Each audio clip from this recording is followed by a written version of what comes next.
West Bank सल्फत में एक जबरदस्त हमले में पैलेस्टीनियन रेजिस्टेंस ने 2 सेटलर्स को मार गिराया, उसमें से दोनों घायल हैं।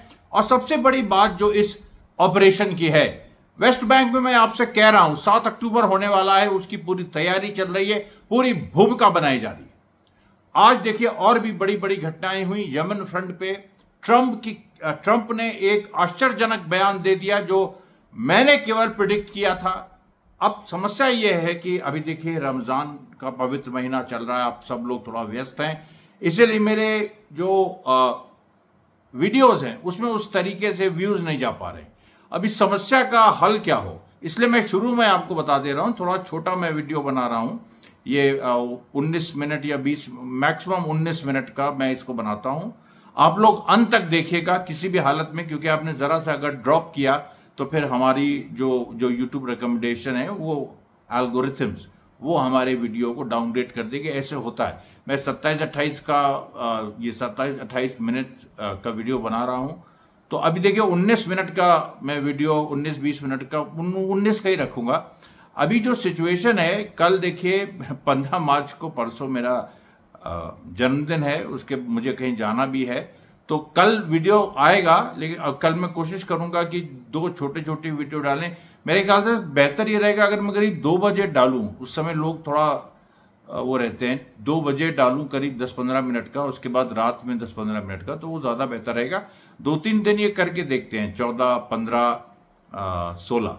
तो इस तरीके से फिर रिव्यू करेंगे। आप लोग भी बताइएगा कि क्या हो सकता है। फिर मैं कहूंगा इस वीडियो को अंत तक देखिएगा। देखिए आज जो वेस्ट बैंक में एक के बाद एक घटनाएं घटी वो काफी चौंका देने वाली थी। और उसमें देखिए पिछले 24 घंटों में 32 रेजिस्टेंस ऑपरेशन हो चुके हैं। इन रेजिस्टेंस ऑपरेशन में 17 आईडीएफ सैनिक घायल हुए हैं। और जो सेटलर्स जो घायल हुए सल्फत का, वो एक अलग घटना है जिसके बारे में डिटेल्स हम बताएंगे। नाब्लिस के उत्तर पश्चिम में बुरका गांव के पास इजरायली सेना की बस पर लड़कों ने, फिलिस्तीनी युवाओं ने पत्थर फेंका और जिससे उस बस को वापस होना पड़ा। इजरायली सोल्जर्स ने हवा में गोली चलाई लेकिन वो नाकामयाब रहे। उसके बाद देखिए राफा बस्ती जो सल्फित में है, सल्फित की जो घटना है वो दूसरी है।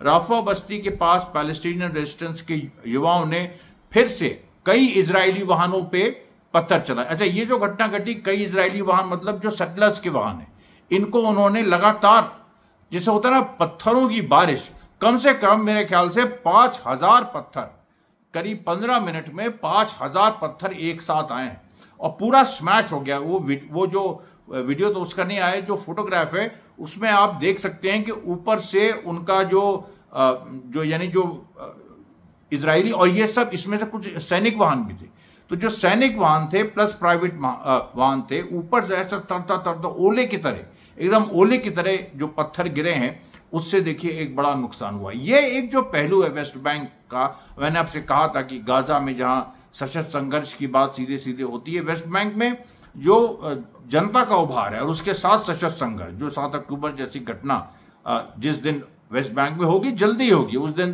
पैलेस्टीनियन अथॉरिटी का भी पूरा रुतबा खत्म हो जाएगा।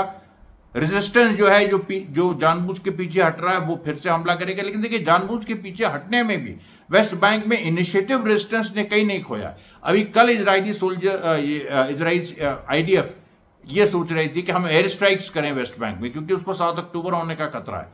आज देखिए लगातार जो जनता सड़क पे आ रही, लेकिन एयर स्ट्राइक करने में यही प्रॉब्लम है कि जनता सड़क पे आ रही है और इस जनता के बीच ऊपर से एरियल बम्बार्डमेंट करना बहुत ही मुश्किल है। वो क्योंकि गाजा जैसी स्थिति नहीं है कि आप बिल्डिंग्स को टारगेट करिए, वहां आपने घर के घर, परिवार के परिवार उड़ा दिए ये कह के कि इनके अंदर हमास के टनल्स हैं। यहां पर वो स्थिति नहीं है। यहां पर जब पूरे गांव हैं, वहां की जब जनता बाहर निकल के आ जाती है तो पूरी दुनिया को दिखेगा कि ये देखिए सीधे सिविलियंस को मार रहे हैं, इसमें इनका कोई, इसीलिए वेस्ट बैंक में जो एयर स्ट्राइक्स हुई भी हैं पहले, फर्स्ट इंतिफादा में, सेकंड इंतिफादा में, बहुत लिमिटेड हुई हैं। अभी भी इजराइल हिम्मत नहीं कर पा रहा है। जबकि गाजा की सिचुएशन आप देखिए, मैं आपको गाजा में थोड़ा सा बता दूं, गाजा में ह्यूमैनिटेरियन एक डिजास्टर हो रहा है। ऑब्वियसली वहां पर करीब 11-12 दिन हो गए हैं, ह्यूमैनिटेरियन एड पहुंची नहीं है। रमजान चल रहा है, लोग किसी तरीके से जी रहे हैं। इलेक्ट्रिसिटी वहां पर बिल्कुल गायब है। फ्यूल जो है वो उसकी शॉर्टेज हो गई है, बहुत सारे जनरेटर्स चलना बंद हो गए हैं, लेकिन फिर भी हमास किसी तरीके से और पूरा एक अपना जो उसका एक ऑल्टरनेटिव सिस्टम है जो कि एकदम इमरजेंसी में लाया जाता है जब उसके सैनिक उनको खतरा हो, फिर भी वो अभी सिविलियंस के लिए उसने वो सिस्टम्स एक्टिवेट कर लिए हैं, क्योंकि सिविल जो एडमिनिस्ट्रेशन है वो भी पूरी तरीके से हमास के हाथ में है। और जो सिविलियन ऑफिशियल्स हैं वो एक स्वतंत्र तरह से, जो हमास के फाइटर्स हैं उनके अलावा स्वतंत्र तरीके से वो अपना काम कर रहे हैं। हमास की स्ट्रक्चरिंग ऐसी है कि सिविल के लिए एक अलग चीफ है और आर्म्ड कम्बैट के लिए एक अलग चीफ है। और अभी तो जो नए चीफ का यहिया सिनवार की शहादत के बाद नए चीफ का नाम भी नहीं आया। लेकिन गाजा में इजरायली सोल्जर्स ने गोलियां भी चलानी शुरू कर दी और इक्का दुक्का ऐसे फिलिस्तीनी मारे भी जा रहे हैं। ये पिछले करीब 5-6 दिन से हो रहा है। और इस आज भी खान यूनिस में, देर अल बला में, मतलब यानी south Gaza, central Gaza, north Gaza, Jabalia वगैरह में, यहां पर कुछ ना कुछ, क्योंकि इजरायली सेना बिल्कुल बॉर्डर पे है नॉर्थ गाजा में, निज़रिम कॉरिडोर उसने खाली कर दिया था, लेकिन फिलाडेल्फी कॉरिडोर जो राफा के पास है वो खाली नहीं किया। और ये एक हमास भी बार बार कह रहा है कि फिलाडेल्फी कॉरिडोर इजराइल ने नहीं खाली किया, उसने सीज फायर की जो शर्तें हैं वो जो पहले फेज की थी, पहले फेज में ही खाली कर देना था फिलाडेल्फी कॉरिडोर, वो उसने नहीं किया। और इसमें किसी भी हालत में इसको बर्दाश्त नहीं किया जा सकता है। और इसको लेके देखिए आज जो एक जबरदस्त बात हुई ट्रंप ने ये कह दिया आज, और वही देखिए जो एक बात मैं कह रहा था कि एथनिक क्लेंजिंग वाली बात ट्रंप ने कही, वो एक इशू बना, ठीक है, वो बनना चाहिए था। लेकिन ट्रंप का जो माइंडसेट समझिए, ट्रंप एक अमेरिकन रूलिंग क्लास का आदमी है और वो, हम लोग क्योंकि रूलिंग क्लास का हिस्सा रहे हैं ट्रेडिशनली, तो इसलिए हम लोग जानते हैं कि कैसे रूलिंग क्लास सोचता है। ये अलग बात है कि आज हम उस दिमाग को मजलूमों के लिए इस्तेमाल कर रहे हैं और मजलूमों की क्रांति में इस्तेमाल कर रहे हैं।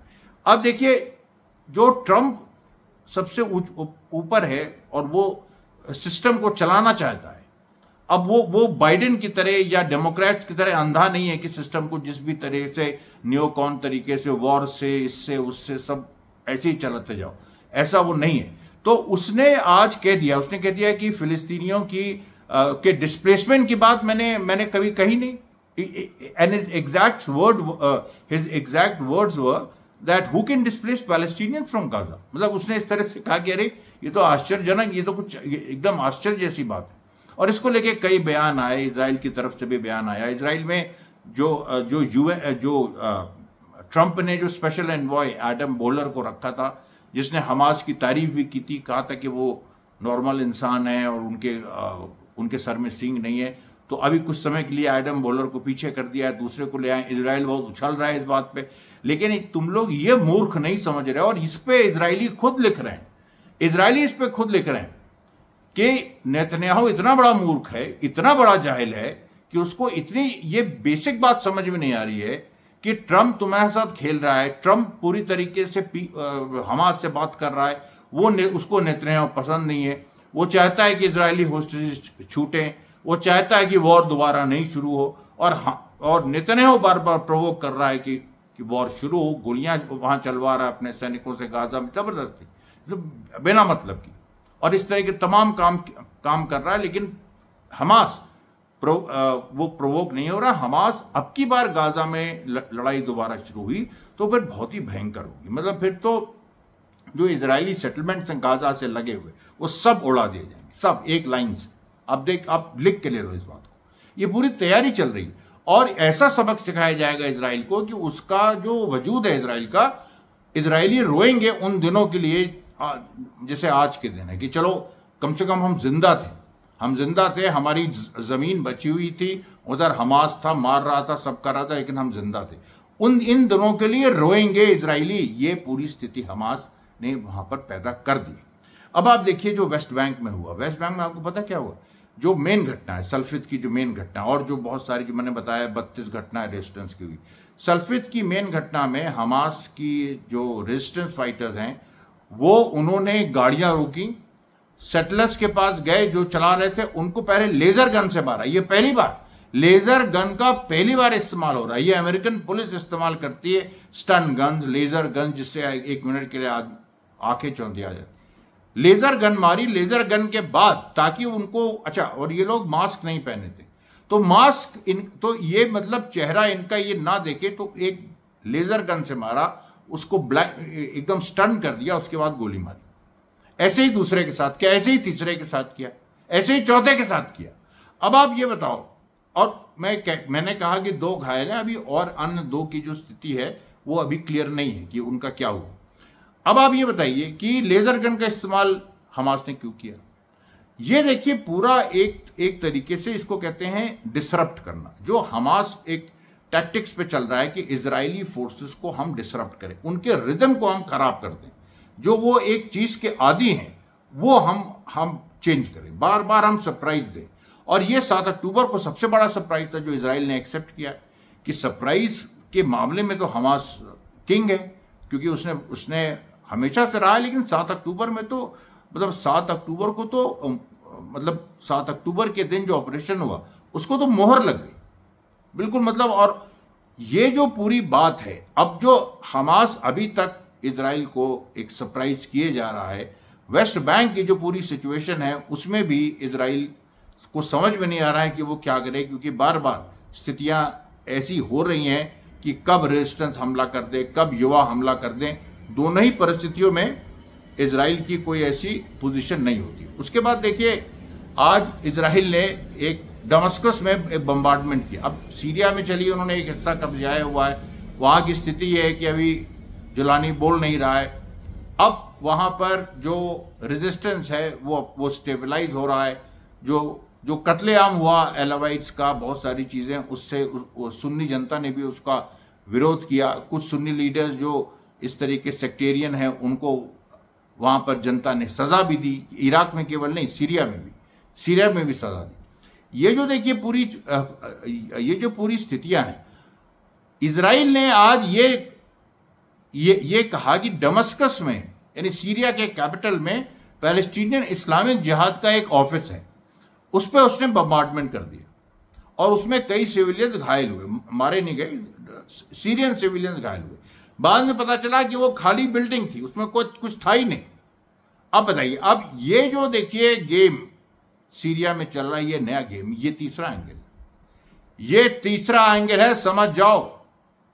पहला एंगल सीरियन रेजिस्टेंस, दूसरा एंगल जो दारा की तरफ एक और रेजिस्टेंस डेवलप हो रहा है, तीसरा वहां पर हमास और पैलेस्टीनियन इस्लामिक जिहाद की फोर्सेज हैं सीरिया में, और वो अंडरग्राउंड है, वो स्लीपर सेल्स हैं। वो इसी दिन का इंतजार कर रही थी कि इजराइल घुसे सीरिया में और वो इजराइल पर सीधे हमला करे।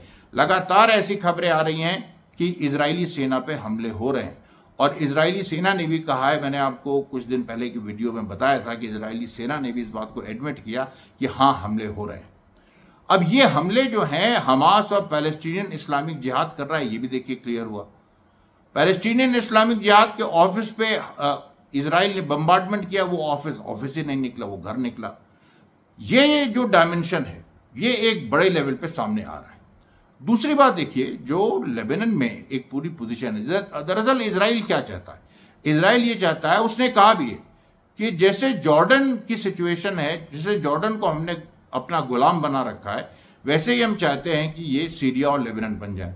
और एक इजरायली नेता ने यह भी कहा कि जैसे जॉर्डन के राजा को हम 3 बजे फोन करते हैं और कहते हैं ये करो, तो वो ये करता है, यानी उठो तो उठता है, बैठो तो बैठता है। और हम कहते हैं कि ये हो रहा है, ये करो अपने बॉर्डर पे, उसको करना पड़ता है। तो लेबनान और सीरिया की भी यही पोजीशन चाहते हैं। और ये जो जुलानी है, ये सूट बूट का जिहादी, ये तो और ज्यादा नतमस्तक हो रहा है। पता नहीं सुन्नी है तो नतमस्तक क्यों हुआ जा रहा है? ये तो बिल्कुल कुफ्र है, ये तो धर्म के खिलाफ है। तो ये जो पूरी एक चीज है कि जुलानी को इजराइल अपना बेस्ट बेट मानता है, हालांकि जुलानी के खिलाफ स्टेटमेंट भी खूब देता है, लेकिन इसीलिए उसको चढ़ाने के लिए। और असली खतरा जो सीरियन रेजिस्टेंस वहां पर है, जो पुरानी सेना है सीरिया की, उसकी प्लस जो नए वहां पर एलिमेंट्स जुड़े हैं, जो सीरियन अरब आर्मी के लोग हैं, जिनको रेमिनेंट्स ऑफ फॉर्मर रिजीम इसने कहा था जुलानी ने, लेकिन वो पूरा एक मॉडर्न फोर्स है। और उसके बाद जो हमास और पैलेस्टीनियन इस्लामिक जिहाद के लोग, वो तो जहां इजराइल है कुनेत्रा में, उसके तो और पास है। वो जो सीरियन रेजिस्टेंस है वो तो उधर है, एलेप्पो साइड में या जबले साइड में या वो पूरा हमा और होम्स वगैरह इडलिब वगैरह उस साइड में है। तो ये जो देखिए पूरी एक जो सिचुएशन है, जिस तरीके से फिलिस्तीनी रेजिस्टेंस सीरिया में पहुंच के मुकाबला कर रहा है, ये वाकई अद्वितीय है। उसके बाद देखिए एक और खबर आई है कि एक सीरिया का बिलियनर है घसन अबूद, बिलियनर है ये यूएई में रहता है और इसने बहुत बड़ी भूमिका यहां निभाई कत्लेआम करने में। अफ्रीका में देखिए एक बड़ी खबर आ रही है कि भाई सुदानीज जो एयरफोर्स है वहां हमने आपको बताया था कि जो सुदानीज आर्मी है और रैपिड सपोर्ट फोर्सेस अमेरिका और इजराइल द्वारा समर्थित है। वही सीरिया जैसी सिचुएशन वो वहां चाहते हैं सूडान में। अफ्रीका अब वेस्ट एशिया के बाद अफ्रीका नेक्स्ट एक तरह का बैटल ग्राउंड बनने जा रहा है जियोपॉलिटिक्स का। तो इसलिए सूडान बहुत इंपॉर्टेंट है। सूडान जहां पर स्ट्रैटेजिकली प्लेस्ड है और सूडान में जो संघर्ष चल रहा है, इजरायली अमेरिकन फोर्सेस चाहती हैं कि वहां पर जो वहां की सरकार को पलट दिया जाए, लेकिन वहां की सरकार लगातार जवाब दे रही है। और आज तो चाइना के जो वेपन्स हैं वो भी वहां पर पहुंचे हैं और चाइना के वेपन से सूडान के सरकार ने काफी हद तक अपने यहां रैपिड सपोर्ट फोर्सेस को कमजोर किया। उसके बाद देखिए जो रशिया में क्या हो रहा है कि जो कर्क्स पे अटैक किया था ज़ेलेंस्की ने वो पूरा फेल हो गया, वो ऑफिशियली फेल हो रहा है। आज प्यूटिन बैटल गियर में वहां पहुंचा ये कर्क्स में, और वो एक्चुअली तभी पहुंचा है क्योंकि उसको ये बात कंफर्म्ड है कि अब ये कर्क से यूक्रेन जा रहे हैं छोड़ के। जो अगस्त में हमला किया था उन्होंने ये सोच के कि हम इधर रशिया कीव की ओर बढ़ रहा है और उधर हम हमला कर देंगे, वो पूरा फेल हो गया। रशिया ने शर्तें रख दी हैं साफ अमेरिका के सामने भी। उसने कहा है कि देखो जो हमने एरिया कैप्चर किया है यूक्रेन का, डॉनबैस और दोनेत्स्क रीजन, जो कि रशियन स्पीकिंग एरियाज हैं, वो वहां मेजोरिटी में है, उनको हम एनेक्स करेंगे। क्रीमिया को जो हमने 2014 में एनेक्स किया था वो जस का तस रहेगा। यूक्रेन को किसी भी तरीके से उसको आड़ नहीं हम होने देंगे। उसका डीनाजिफिकेशन उसका होना चाहिए। सारे जितने नाजी जो पहलू हैं उसके वो हटने चाहिए। एजोव बटालियन वगैरह का नामो निशान नहीं होना चाहिए, जो पूरा एक हिटलर स्टाइल में सल्यूट करता है और उसी तरीके से अपने ही सिटीजन को ट्रीट करता है। वो जो सारी चीजें हैं वो नहीं होनी चाहिए। और उसके बदले में रशिया ने यह कहा है कि हम एक लंबी पीस यूक्रेन में हम गारंटी करते हैं। यह भी उसने कहा है कि यूक्रेन को हम नहीं हड़पेंगे, और उसके साथ साथ ये भी कहा है कि जो यूक्रेन के अलावा जो और 14 देश अलग हुए थे सोवियत यूनियन से 1991 में, जब सोवियत यूनियन को फॉल हुआ था, हमारी कोई भी ऐसी कोशिश नहीं कि उनको हम अपनी तरफ कर लें। हम तो केवल इसमें इंटरेस्टेड हैं कि जो रशियन स्पीकिंग लोग हैं जहां जहां उनके साथ जुल्म ना हो। और कई जगह ऐसा है, जॉर्जिया में भी ऐसा है जहां रशियन स्पीकिंग एरियाज हैं। उसके बाद मोल्डोवा में, ये मोल्डोवा तो वहाँ उधर हो गया, ईस्ट यूरोप में हो गया।